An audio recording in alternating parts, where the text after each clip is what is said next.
wake that ass up. Early in the morning. The Breakfast Club. Morning, everybody. It's DJ NV, Jess Hilarious, Charlamagne the Guy. We are the Breakfast Club. Jess is out today. Lauren LaRosa filling in. And we got a special guest in the building. He's back, ladies and gentlemen. Ryan Coogler. Welcome back, brother. Man, it's nice to be here, bro. How you feeling? Thank y'all for having me. I'm feeling good, bro. Feeling good. We just premiered our movie last night. So happy to be at this stage of putting it out. And happy to be here talking to y'all about it. Mm-hmm. Man, one thing about Ryan, no matter what Ryan is doing, no matter how long he in Hollywood, that Oakland do not get up out West of here. Coast. You can hear it. Every time you talk, it's about, I feel like you about to ask me what set I'm from. What set? He tripping, bro. We don't even. Now he's trying to change it up a little bit. He hearing himself now. No, we don't even gonna ask somebody that in Oakland, bro. That's an LA thing, asking somebody that about their set. But how do you stay so grounded though? Like you can hear the Oakland in you. Like you doing movies that got $90 million budgets, but it don't change. It's just my action. It's how I talk, bro. It's like I can't change it. Yeah, it's y'all can't, just like how Envy sound like he from New York. You know what I'm saying? It's just. I think what it is. It's not a lot of us from like that era. Like me and Marshawn about the same age. Okay. He another one. Oakland ain't never leaving him. Dame literally quite younger than us, but he like of that era. But Dame a little, you know what I'm saying? Dame a little bit younger. We it's a certain like every era of Oakland talks a little different. Right. You know what I'm saying? Like my mom, she talks very proper, but it also has a little bit of the South in it, a little more of the South in it than us. And my grandmother, she's from born in Port Arthur, Texas, then moved to Oakland until she was 12, so she sounds completely like a Texan. You know what I'm saying? And then it's like a class thing too. You feel me? Like my little brothers, we moved to Richmond. Like they don't really remember Oakland, you know what I'm saying? Mm-hmm. And we went to Catholic school, you feel me? So like they action is slightly different from mine too, you know what I'm saying? Like my action, I know exactly where it's from, the area it's from. It got locked in when I was like 7 or 8 years old. Mm-hmm. And it's funny because my mom's it's actually funny because my mom remember when my accent started to change because I started hanging out. She was like, "Hey man, you talking like them? You know what I'm saying? You talking like them outside? You know what I'm saying? It's gonna get stuck like that." Yeah. She just said, and then it got stuck like that. Yeah. So my whole life, I gotta end up having to explain it. You know what I'm saying? But yeah, bro, it's just how I talk. Right. So I can't talk no different. Listen, I love it. You know what I mean?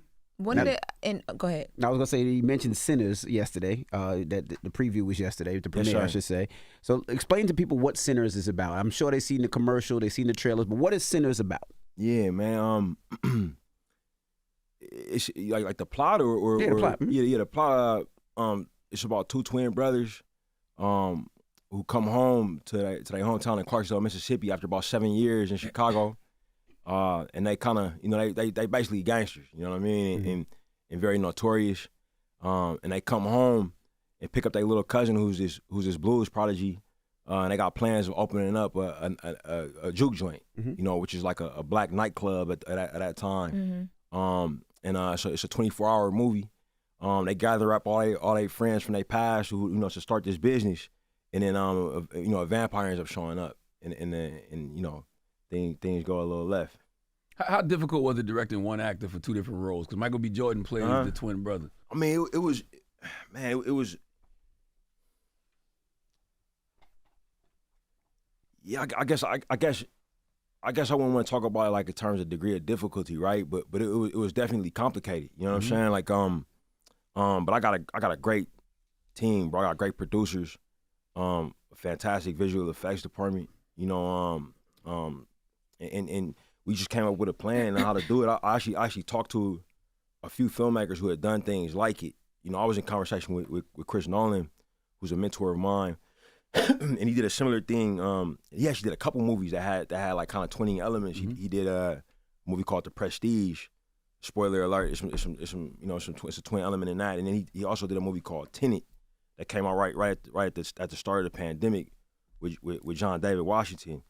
and because you got characters going back and forth in time, like you got scenes where John David Washington's fighting himself. You know, so I talked with him a little bit. I was talking to him about just the format that we shot the film in, and we talked a little bit of twin there too. But it was another filmmaker I know named Sean Durkin, who came up the Sundance route, and he had just done a television series called Dead Ringers. It's a remake of a David Cronenberg film, but it starred Rachel Weisz as twin gynecologists. You know what I'm saying? That identical twin gynecologist played by one actor, and I got on the phone with him for we probably talked for about an hour on how they made that work, and he ran it down to me, you know, kind of blow by blow of things I should be thinking about, and I'll be forever grateful to Sean. And I actually need to reach out to him, you know, but yeah, like it's a lot. It's very very technical, but it's actually the hardest on mic. You know what I'm saying? To be honest with you, because I'm there with the camera and trying to work it out, and some days it's more complicated than others. I don't know if y'all had a chance to see the film yet. That's how parts of it. Yeah. Parts of it. Did you see it? Not yet. See it? Parts of it. Yeah. Parts of it. Okay. Yeah. So for Michael, you know, he had to embody two completely different people who were identical twins, which is a very like unique, specific type of person, right? And on days where you know where the twins were interacting, you know, he would have to start the day as one character, you know, go get changed and come back and then shoot another pass as the other character. We had to cast a twin double, which is a actor who basically is the same build, shape, height, complexion as Mike, to act across from him, so that he can know where to look. But So he's not talking to himself. Okay, so when I was watching it, because even the first time you see them on camera and they're standing next to each other, and I'm like, okay, I know this is technology, but I'm like, as an actor, I know you kind of feed off of like, it's very like physical. So I was like, I wonder how Michael B. Jordan, like, what is he using to, because their interaction is. Yeah. Now Lauren wants the stunt double number. She's like, oh, he looks just like Michael. He built like. She can't get the original, so she get the stunt Even double. Shout out to Percy Bill. When they killed a snake in the back of the truck, even that, I'm like, I mean, that was something so small, but I'm like, you got to know where your people are to know. You know what I'm saying? I'm like, how did they do that? I mean, look, a lot of work, man. You feel me? Like we did a lot of work. But real talk, like the highest degree of difficulty was on Mike. Like acting is an insanely difficult thing to do. You know what I'm saying? Like, to be able to embody another human being. You know, and in this case, he had to embody two of them that had an interdependent relationship on each other, right? So we had to make sure that Percy could act, but also Mike had to know what he was gonna do, because Percy is not Mike. You know what I'm saying? So you had to kind of like, you know, we had to kind of walk through. All right, well, what would he do when he smoke? All right, what would he do when he stack? We had to decide who should go first. You know what I mean? Because knowing that whoever goes second is gonna have to really feed off where the first one was. They can't walk through the body of the other one, even though they're not there. We got to map that out. You know, it was very technical, bro. You know what I mean? But I was so impressed with what Mike was able to do, man. Like I think these two performances are his two best performances he's ever done. Wow. You know, and I've been there for all of them. For not all of them. You feel me? But I've been there for some of the you know, some of the great ones. I would say like you know, I wasn't there for Just Mercy. I wasn't there for John for Jordan. You know, Creed 2 and Creed 3. Creed 2 I was an executive producer. Creed 3 I produced.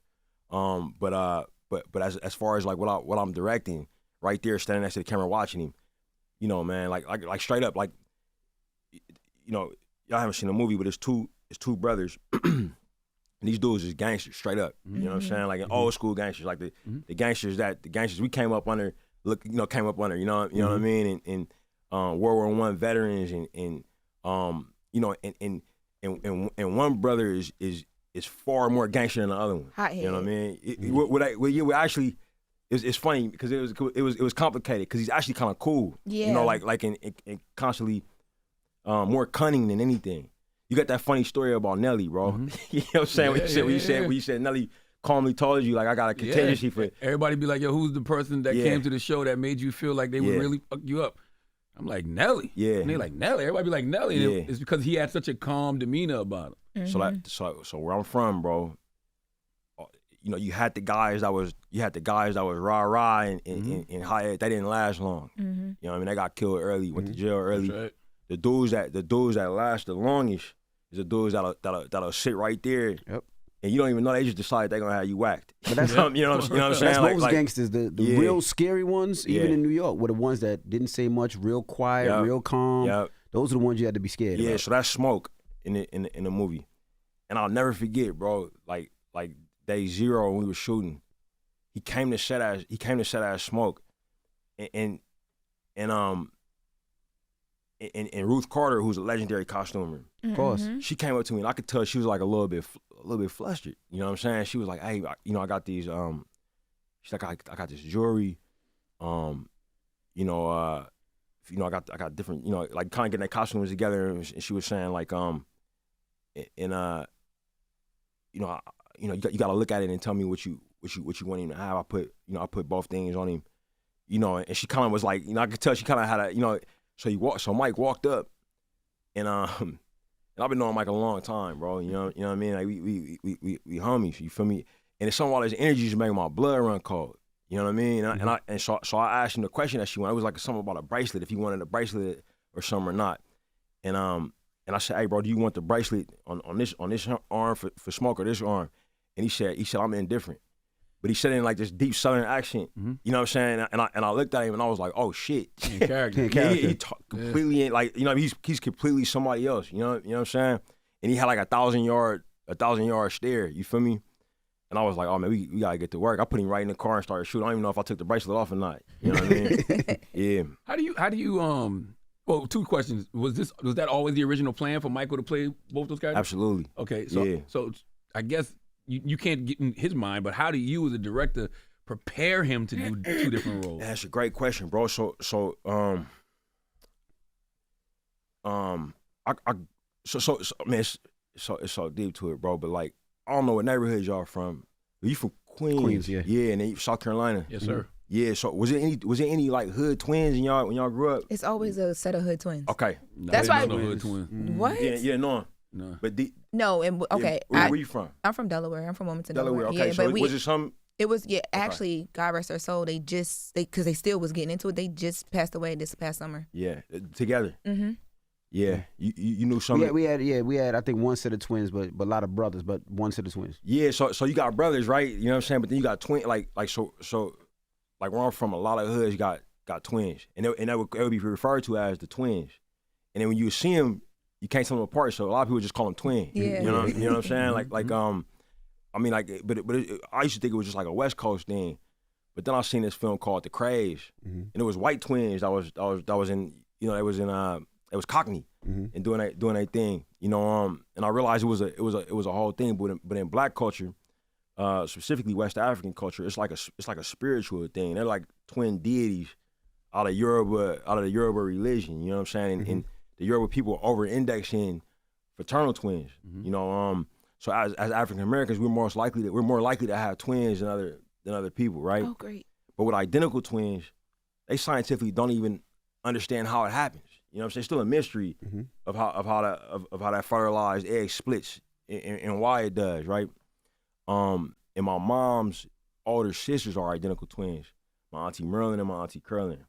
They in their 70s now, and they live right next door to each other.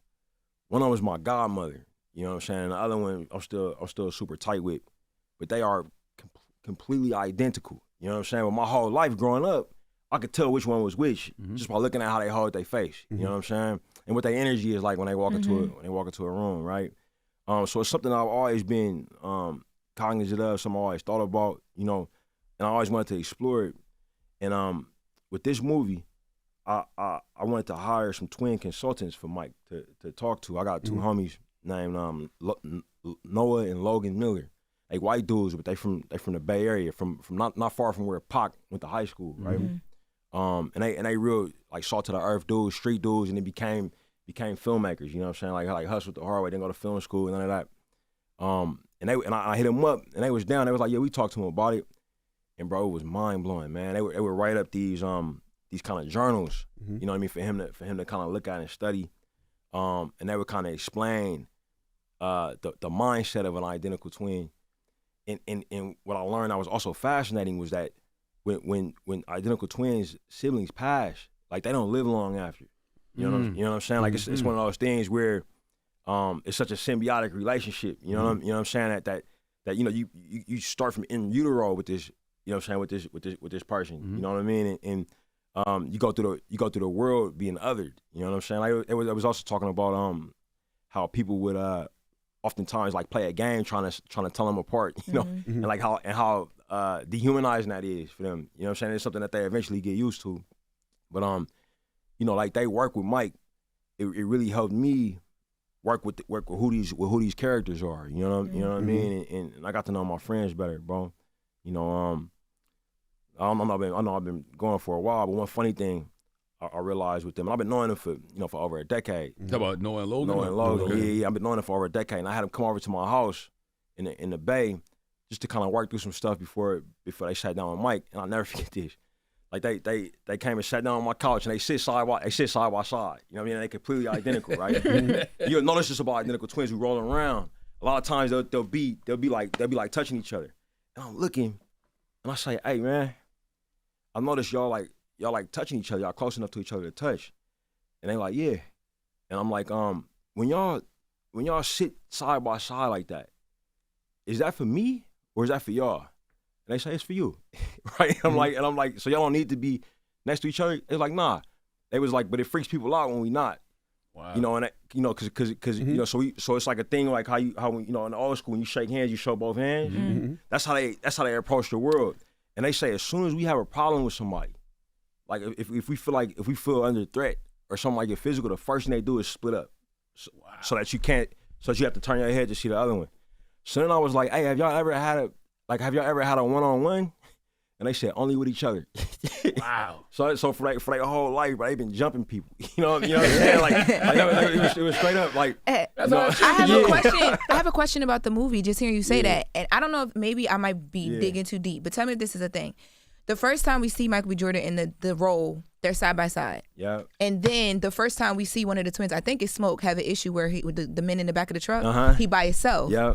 Is that from that? Like that? Yeah. So, okay.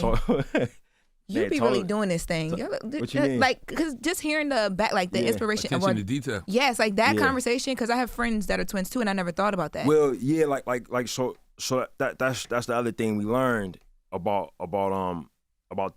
these symbiotic relationships is like when you get them by themselves, the individual differences come out and become more prevalent. Mm-hmm. And the thing with Smoke and Stack is the whole dynamic. I don't want to ruin the movie, man.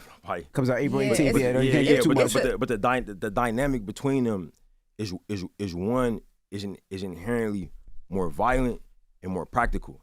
The other one is a kinder person.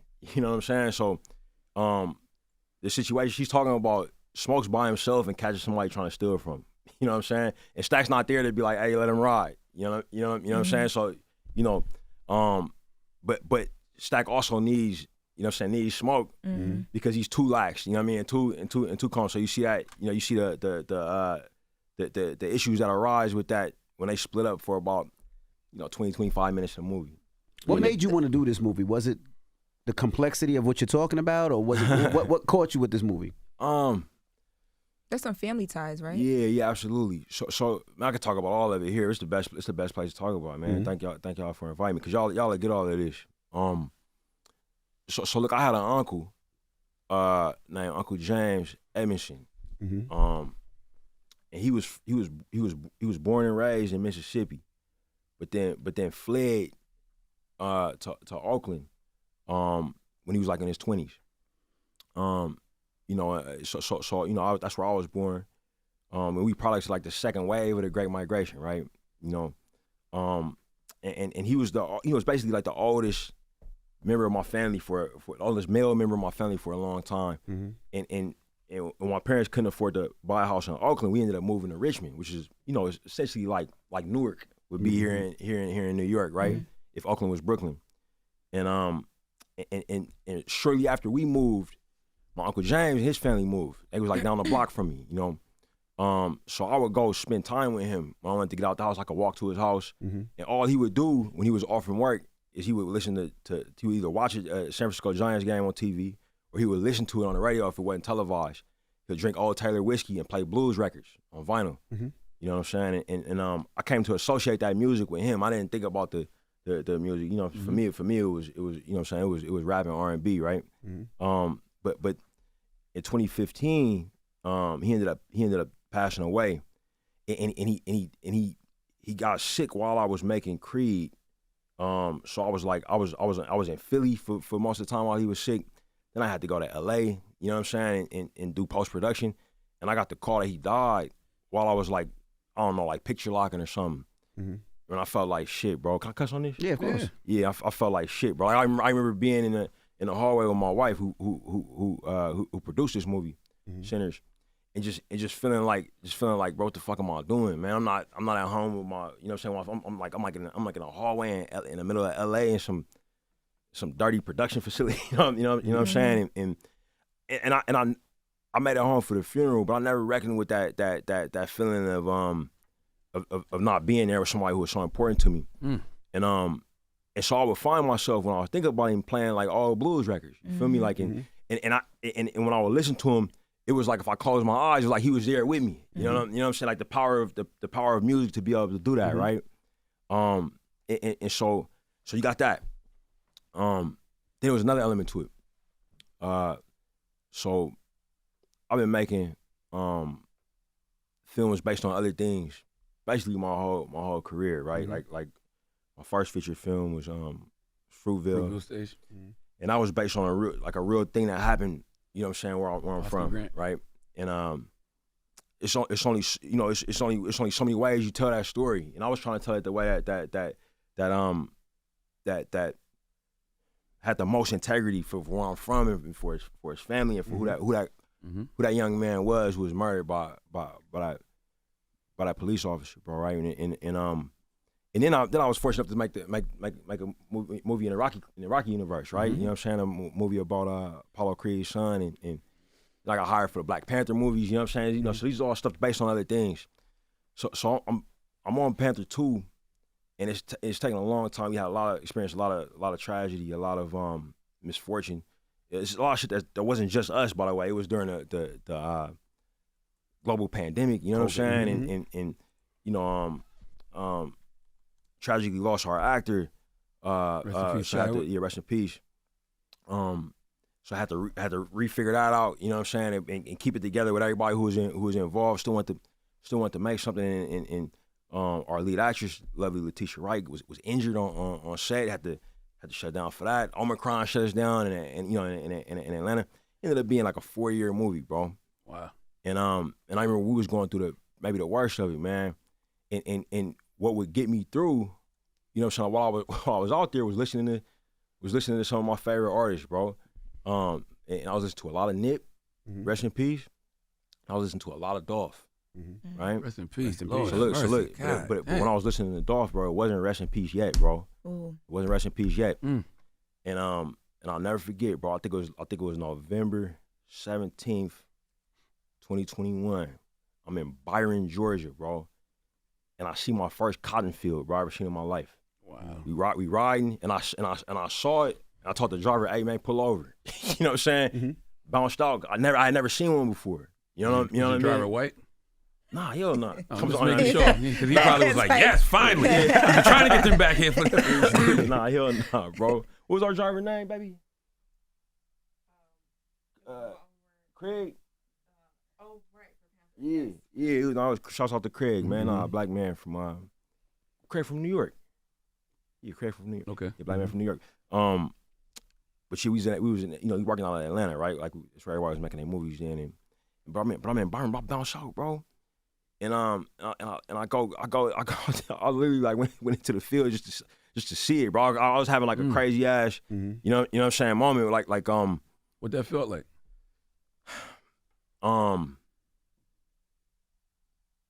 Keep it 100, bro. I couldn't describe it. I couldn't describe it, bro, because like I felt guilty. I felt like, you know, I've been on this show, bro, talking about going to Africa. You know what I'm saying? And I wanted to get tapped in with my ancestors, but them was my ancestors 400 years removed. This was my ancestors 100 years removed. Hadn't been there, hadn't seen it. You know what I'm saying? So it was like an overwhelming sense of guilt more than anything, right? And I took some, you know. And I believe that day was when I heard he was murdered, Dolph. Wow. You know, and I had never met this dude. I had never met Nip. You know what I'm saying? But Great I felt brothers, like both of them. But I felt like I knew him. You know what I'm saying? Like from the music and I remember being like, man, fuck this, like, cause you gotta keep in mind, I was in the Bay, bro, going to football practice with my homies when we heard Pac died, and we would see Pac. You know what I'm saying? Like it shut our whole football practice down. Like, the mamas was crying, the coaches was crying, and I'm like, bro, as a fan of this music, bro, it's been a lifetime of this shit, bro. Like being in Philly on Creed and hearing that the Jacker, rest in peace, got killed. You know what I'm saying? Or that Keek the Sneak got shot in the back, he paralyzed now. Like I'm like, you know, my homies out that came up and was rapping, y'all never heard of. You feel me? That and I'm like, bro, I can't listen to this music right now, bro. I can't. I gotta take a break. You feel me? And I remember venting to my producer, who was from Central California. He's from Clovis, black man, but from a different culture there. And I say, man, bro, what kind of music is there, bro, where the artist talks about how to navigate where they from, how to escape all the demons they dealing with, man. They succeed, get to their 30s, and still fall victim to this shit, bro. What music exists like this? I was saying it like he looked at me, he's a smart dude, Nate Moore. He looked at me, bro, and like in a real empathetic way, considered it, and he was like, man, my favorite music like that. I said, what music is that? He said, man, grunge music. I said, huh? He said, yeah, man. He's like, we just lost Chris Cornell, bro. He was in his 50s. Yeah, they overdosed a lot. Yeah, he was like, all their music is about struggling with, you know what I'm saying, struggling with like demons, depression, and trying to kick dope, you know what I mean? And they end up, you know, they get all the money in the world, still end up dying in hotel rooms, you know? I said, damn. You know, and what's crazy is, in the Bay, our biggest radio station, 106.1 KMEL, and the only rock song that ever played on that station, bro, coming up was Nirvana, which Smell Like Teen Spirit. So I was like, man, let me dig into this grunge music, bro. I'm gonna take a break from, you know what I'm saying, from rap, I'm gonna listen to some grunge. And I started listening to it, bro, and I was like, man, this shit sound like what my uncle used to play. Like I was listening to the I was listening to play? No, the blues. Oh, the blues. Okay. Like it's literally, like I'm listening to it. I'm listening to the guitar riffs and like what they talking about and like the passion they singing with and I'm like, that's odd. Man, I dug into the research, man, and that's exactly what it is. You know what I'm saying? It's just blues music sung by white people. You know what I'm saying? And that was when I was like, and it's just like within the same 24 hours. You know what I'm saying? That's when I was like, man, sharecropping, blues, the evolution of it, the racist origins of genre as a concept. You know what I'm saying? Like I'm like, I think it's a movie in this, you know, and I'm just a big horror movie fan, bro. I like horror and all its fashions, and nobody really knew that about me. You know what I'm saying? Just because of the movies that I made, so I put that with it too, and you know, and this is how we got Sinners, if that makes sense. That's dope. I want to say rest in peace to Nip, because we just it was the 6th year anniversary of his passing, like last week.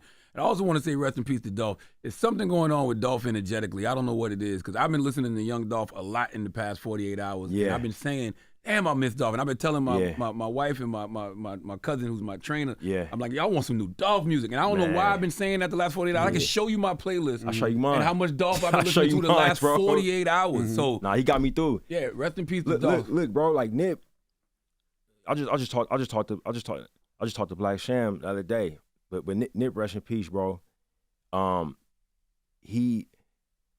and my wife was going through a tough time, bro, when we released Panther 1, and like the whole it was really a odd experience, because from the outside in, we was on top of the world, right? And we was in a certain extent, but personally we was going through some shit, and I bro, I'll never forget, bro. Shit was so heavy that you know, we normally fly, you know, the bay to LA like a you know, it's an hour flight, you feel me? But I was like, man, let's rent a car and let's drive up to Highway 1 because our whole lives we've been hearing about how beautiful Highway 1 is. So let's rent a car, let's drive up Highway 1. See this coast everybody been talking about our whole lives. You feel me? And she was like, all right, bet. So we put all our, finished the movie. We went to Ava DuVernay's Wrinkle in Time screening because that's our sister. You feel me? Knocked that out, and then we was like, man, let's get back to the crib. So we up the coast, bro. Man, victory lap. Ooh. Whole ride. Ooh. Whole ride. Turn off, man, spin it back. Right? And I always associate him with the feeling of healing that album brought us in that time. You know what I'm saying? And my association with him was one of my best friends was down from he did roughly 10 years, but he went in when I was in film school, came out the year after, the year Black Panther came out. You know what I'm saying? And I'll stay tapped in with him. Money on his books. And they would transfer him all over the country. You know what I'm saying? Every time he transferred him, bro, he was like, bro, I need all my Nip albums, bro. I need them all. So I had to rebuy him Marathon. I had to find him, and I gotta find it on the on the prison system. You know what I'm saying? And Nip got him through his incarceration. You feel me? So yeah, bro, like when and when you listen to somebody, you feel like you know them, bro. It's just a different type of y'all do radio, right? People probably listen to y'all every morning, think y'all they best friends. You know what I'm saying? It's that type of get down, man. And I showed the movie to another filmmaker, my homie Charlamagne, who's from LA. Did the House Party film and did the White Man Can't Jump sequel and amazing music video director. Just did the Squabble Up video. Right, showed him Sinners. First thing he say to me, man, he said, seeing them two dudes, it felt like Nip and Sam. You know what I'm saying? And I wasn't even thinking about the fact that these two, you know what I'm saying? These two brothers, like, hey, bro, we gonna get it.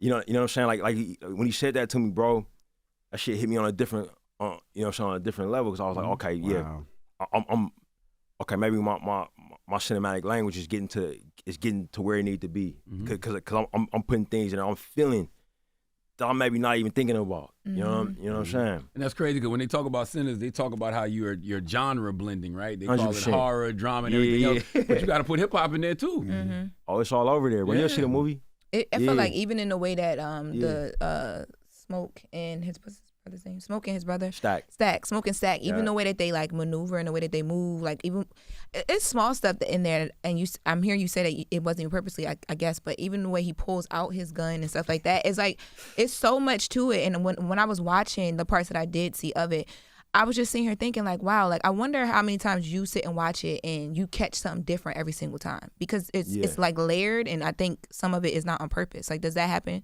to you still? Yeah. I'll oftentimes catch things with this movie especially because it was so personal. You know what I'm saying? And I've become a more experienced filmmaker. You know what I mean? And I'll be like, oh, I was doing that, and I didn't realize it. And the other thing that happens, man, when you work on because our art form is it's a tricky one, right? Like, for instance, the young great legend Rod Wave watched the movie and then went and knocked out a song for us in a day, inspired by the film. And sent us the song. I'm like, yo, this shit's done. you know what I'm saying? Like there's nothing else we can do for this. We can't touch it. Took him a night, but we working in years, right? And what's crazy is, you're not even the same person in 4 months. You know what I'm saying? Like I've written a screenplay and then got to like the last day of shooting. I'm looking at the script like, what the fuck was I like? Who wrote this? You know what I'm saying? Like, I often say that, like, man, what was I thinking? And I'm trying to get back into my own head from from time past. And we editing the film and mixing the sound. And sometimes I'll be like, oh, that's what I meant. You know what I'm saying? Oh, like that's what this is. You feel me? But yeah, I still see things, man, and this wasn't based on anything like direct. So you pull from yourself. You know what I'm saying? So I see a lot of myself in it. I had to Google that when I was watching it. Like, is this based on a true story? Because it felt so. But the opening scene too. It's the center of the opening scene is the black church. Yeah. And it was such a powerful scene, and then you backtrack into like a completely different version of that character. Uh-huh. Can you talk about the choice to? I don't want to give it away, but That's like all I thought good. that was like really powerful the way that you did I it. talk about that easy work. Yeah. Yeah. So when I was doing, I did a lot of research on the movie. The two like the big research workhorses for me, were two books. Leroy Jones's Blues People. Leroy Jones would later change his name to Amiri Baraka. But when you find that, when you're looking for that text, it'll be, because when you publish it was Leroy Jones. It'll generally be published under that. That's a black man, black intellectual talking about the blues culture. Mm-hmm. And then there's another book called Deep Blues by a musicologist named Robert Palmer, a white dude. You know what I'm saying, talking about blues music. Both incredible books, man. But in researching those books and learning about the great Delta blues musicians, and it started with a guy named Charlie Patton, essentially. Mm-hmm. And it started on the Dockery Farms plantation in Mississippi. Is where they feel like the first true Delta blues song as it's known was played, right? But in his lineage, there comes Tommy Johnson, who was the first dude to run around and say he sold his soul to the devil to learn how to play. Then it was Robert Johnson, who was the more known dude to kind of say he sold his soul to the devil to play. I remember those stories. Yeah. And in between there's a dude named Son House, who essentially outlived all those guys. And what you learn is almost every single last one of these dudes not only came out of the church, but their daddies was preachers. Mm. It was like almost constant. You know what I mean? And what I realized is I'm like, oh, like the African orator. You know what I'm saying? Like that's a long line from the griot or the griot. Mm-hmm. You know what I'm saying? To ride wave today. You know what I'm saying? And like that it's all versions of the same thing. The preacher at the pulpit. You know what I'm saying? And the musicality of the black preacher. You know, most known with Martin Luther King Jr., right? You know what I'm saying? Like you know, you know what I'm saying? Like the animation, you feel me? Like that's all from the continent. But it was deeply refined in the you know what I'm saying, in the American South. You know what I mean? And you know, the best blues musicians basically came out of the church. And the blues was known as the devil's music. You know what I'm saying? It was a huge dichotomy. Like you know, a lot of anxiety and judgment out of that, and a lot of guilt. You know what I'm saying? Like those would be huge substance abusers, and Son House will basically go like he'll basically go like 5 years drinking and playing blues music, 5 years sober and preaching, 5 years drinking and playing blues music, 10 years sober, and now he got his own church. You know what I'm saying? It was that kind of cycle. So that's why we started it like that. You know, they say you got to go at 9:50, but I got 3 questions I gotta ask you. Is it 9:50 yet, P? Like 2 minutes. Okay. Different energy brings different things out of people. What did Chadwick Boseman bring out of you that Michael B. Jordan doesn't? Man, so that's a fucking fantastic question, bro. It's a fantastic question. Cause I just had to, bro, doing this press tour, you know, cause out of all of my actors, Chad's death actually hit Mike the hardest. You know, I never had to talk about that, but we were doing press together now, and look, man, Chad was older than us, bro. Like he was quite a bit older than us, even though he looked like he was the same age. He was not. You know what I'm saying? I was a fully baked man from the South. You know what I'm saying? Like he was an old school man's man, and compared to that dude, when we worked together, bro, me and Mike was kids. You know what I'm saying?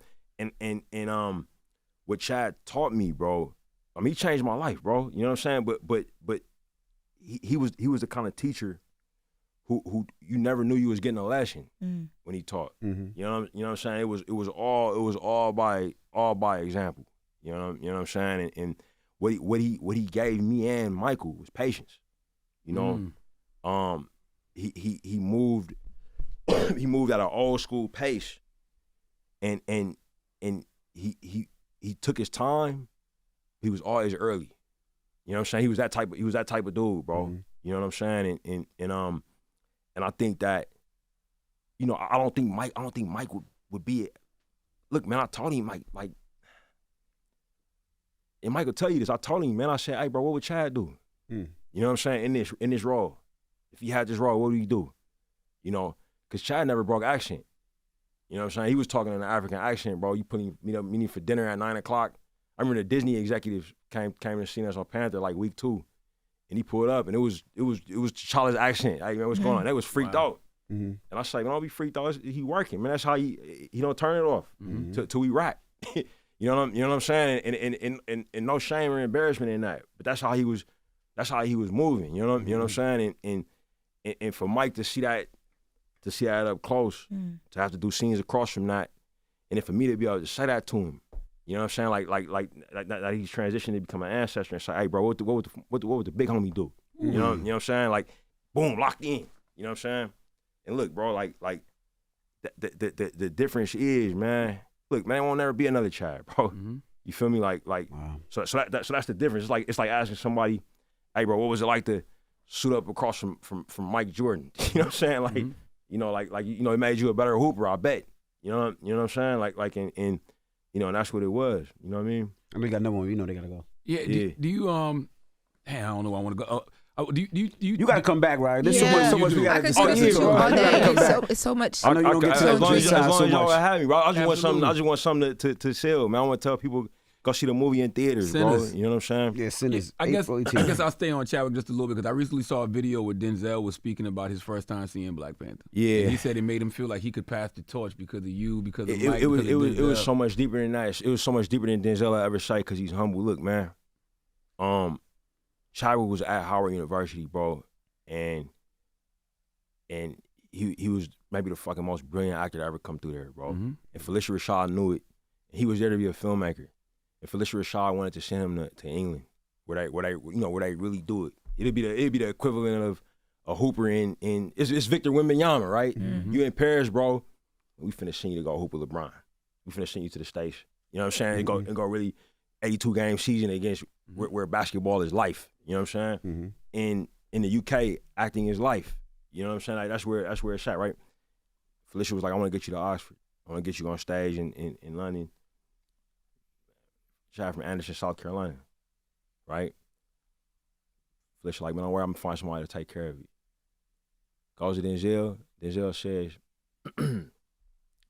I want to take care of it for the kid, but I don't want them to know it's me, and I don't want to know nothing about it. Wow. Right?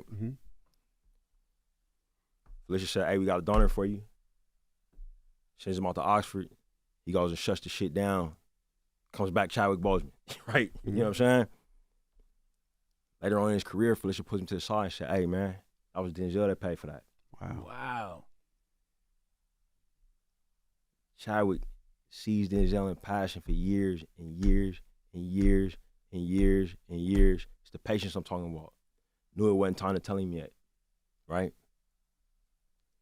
We premiere in L.A., premiere in New York. Denzel said, I can pull up. He was doing Broadway. I think he was doing the Iceman Cometh or something. He said, I can pull up. I said, all right, bet. I told my actors, I said, hey, Denzel coming tonight. Chad immediately pulled me to the side and said, I got to talk to him before they go in and watch. And I said, what's going on? He whispered in my ear, bro, I got to thank him for something. You know what I'm saying? So Denzel pull up, man. Denzel don't like to be, he's not a Hollywood person crazy enough. He wanted to come in through the back door. He don't want to do the carpet. You know what I mean? He dresses very down. And so I grabbed him. I said, man, somebody want to talk to you. Put him to the side. My wife was there. It was me, Zenzi, and Denzel and Chad in a room in a DJ theater in New York, right here in Manhattan. And Denzel pulled up. I was like, hey, man, what's going on? You know, and Chad whispered in his fucking ear and said, bro, that was me, and thanked him. Bruh. That's why Denzel was crying. You know what I'm saying? When he watched the movie. Like, it was because of that. And for me,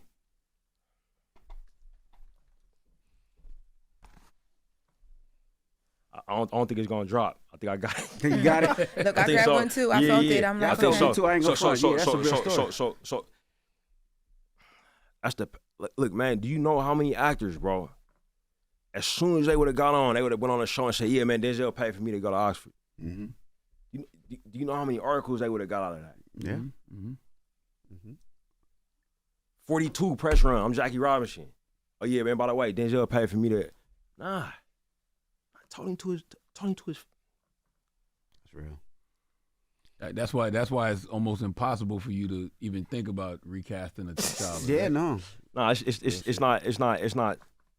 I mean, it's. But with the multiverse, it makes it a little. I mean, we talk about that next time. Yeah. Well, can I ask one more question about Sinners? And it's Yeah. really about Mike, because the relationship you and Mike have, I think, does not get enough credit. I really don't. Like, y'all are unity and group operation personified. Do y'all have a symbiotic relationship, or was it immediate, or did it develop over time? It developed, bro. Like I liken it to a quarterback in a wideout. Mm. You know what I'm saying? Mm-hmm. Like I play receiver in college football, and it's like that. Like it gets to the point where, you know, we got a shorthand, and we hold each other accountable. We also push each other. Like, we're not trying to do the same thing we did before. Mm-hmm. You know what I mean? We're not gonna show up and go through the motions. We're trying to show up and get bigger and better each time. But the thing about, but brother, keep it 100, man. The thing I love the most about Mike is his kindness, bro. Like he's the number one on the call sheet, big old giant fucking movie star. He's incredibly kind to everybody on set. Focus knows the AD's name, knows the PA's name. Don't come on the set, hey, don't look me in the eye. You know what I'm saying? Never raises his voice to anybody. You know what I mean? And he works his ass off. So it sets a tone for everybody that you're gonna be respectful. You're gonna be respectful to the PA up top, to the producer. We're gonna respect women. You know what I'm saying? Like, we're gonna be kind. You know what I mean? We're not gonna, you know, because on a film set can get gnarly. You know what I mean? If you don't set the right tone, right? So for me, he always gonna have a job if I'm making something. You know, He a good person. Even when you see him in his element, he'll take pictures with kids. He'll stop to take bro. pictures to speak to older people, especially when he's in Jersey. It's 10 times worse. Yeah, we're gonna be out in Newark tonight for a screening. Yeah. So he's like really like that. Besides, he just don't like Charlamagne. But besides that, What happened? That's not true. Charlamagne always messing him about the type of women he like. That Man, that me and Mike good. Cut it out. he don't like Charlamagne. But I know nothing about that. All this nice fullness of emotion, and here you come so dark. That's envy. That's being you. messy. No, it's just he's a good. Mike good. When I I see him in his element, Me and whether Mike he's good. I just messed with him a couple times about the white women he was dating. I'll stay away from that. Oh, that's all. crazy. Don't let Dr. Umar down. That's all. Nothing crazy. nothing crazy. But he's a good individual. One last thing. I promise you one last thing. This is it. You said that 3 times ago. But okay. How do you accept an apology from Denzel Washington? Because he said he apologized to you. Like, you like, that's the OG. Like, do you even accept, like? Nah, do you even get mad at him? Yeah. No, man. Nah, man. I'm blessed to have him in my life, bro. Like, straight up, man. And I'm blessed through having him. I get Pauletta, who he was a bigger blessing. You know what I'm saying? Who I just seen last night. Yeah, man. He ain't no apology, bro. Him saying that we gonna work together. Apologize for that. Yeah. It's crazy. That's what I'm saying. That's when he called you. He was just like he was more than anything. He was like, hey, bro, did I say too much? Like, it wasn't. You know, hey, did I say too much, man? I ain't mean to make it hard. I'm like, nah, you good, Denzel. I was just happy to hear from you, man. Right. He FaceTime me in the whole hype. You know what I mean? Like, but it's just I'm blessed, bro, to be able to to have these mentors, bro. Like I feel like God looks after me, bro. When I lose one, I gain one. You know what I'm saying? And you know, I started off talking about this losing my uncle, right? You know what I'm saying? And I'm the oldest of 3 brothers. I've been looking for big brothers my whole life. You know what I'm saying? And when I gain, you know what I mean, like people who can give me any type of mentorship or advice, and you know, it's the most incredible blessing. So he don't no apologies, man. And I think more than anything, he just wanted to make sure that he ain't speak out of school with how intense all of the comic book stuff can get. You know what I'm saying? We need you, Ryan. I mean, you know, with the way they're trying to erase our history out here, we need brothers like you that represent, you know, black culture, man, and tell black stories. I need y'all, bro. I need y'all work ethic in the relationship y'all done built up with the audiences. You know what I'm saying? The trust. so I could tell them to go see Sinners. That's right. April 18th, go see it in IMAX. Mm-hmm. Cause that's how we shot it on film on big giant IMAX cameras and super wide, ultra Panavision, 70 millimeter for the first time. You know, and you're gonna see people of all shades and colors on the screen. The movie a roller coaster ride, emotion. It plays like a rock concert. You know what I'm saying? And because of the work that y'all do, you feel me? We able to come and tell people about, you know, what we got going on, man. So we need each other. You feel me? Absolutely. Yeah. Well, definitely go check it out. April 18th, Sinners, ladies and gentlemen. Ryan Coogler, thank you for joining us. Man, thank y'all, bro. And don't be a stranger. You in town, come on up here. Bet it up. All right. It's Bet The it up. Breakfast Club. Good morning. Wake that ass up. Early in the morning. The Breakfast Club.